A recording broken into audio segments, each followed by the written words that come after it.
آج ہم رزق کے مسئلے میں پریشان ہوتے ہیں۔ کوئی بھی بندہ اگر رزق کو مسئلے کو حل کرنا چاہتا ہے تو نبی پاک صلی اللہ علیہ وسلم کی ذات کے اوپر باقاعدگی کے ساتھ روزانہ درود پاک پڑھنا شروع کر دے، اللہ تعالیٰ رزق کے مسئلے کو حل فرما دیں گے۔ ایک مرتبہ ایک صحابی آئے، فرمایا یا رسول اللہ صلی اللہ علیہ وسلم، میرے گھر میں رزق کی کمی ہے۔ رسول اللہ صلی اللہ علیہ وسلم نے فرمایا اچھا، تم جس وقت گھر میں داخل ہو تو گھر میں داخل ہوتے وقت پہلے کہا کرو السلام علیکم ورحمۃ اللہ، سلام کیا کرو۔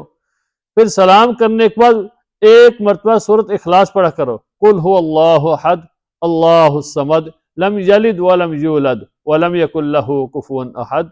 پھر میری ذات کے اوپر ایک مرتبہ درود پاک پڑھا کرو، پھر میری ذات کے اوپر ایک مرتبہ درود پاک پڑھ لیا کرو صلی اللہ علیہ وعلی آلہ وسلم۔ اللہ تعالیٰ تمہارے گھر میں رزق کی برکت کریں گے۔ وہ صحابی فرماتے ہیں ابھی کچھ ہی دن میں نے یہ عمل کیا۔ کون سا عمل؟ کہ گھر میں داخل ہوتے وقت سلام کرنا ہے، پھر سورۃ اخلاص پڑھنی ہے ایک مرتبہ، پھر ایک مرتبہ نبی پاک صلی اللہ علیہ وسلم کی ذات پر درود پاک پڑھنا ہے۔ صحابی فرماتے ہیں ابھی کچھ ہی دن گزرے تھے کہ اللہ تعالیٰ نے میرے گھر میں رزق کی برکت کر دی۔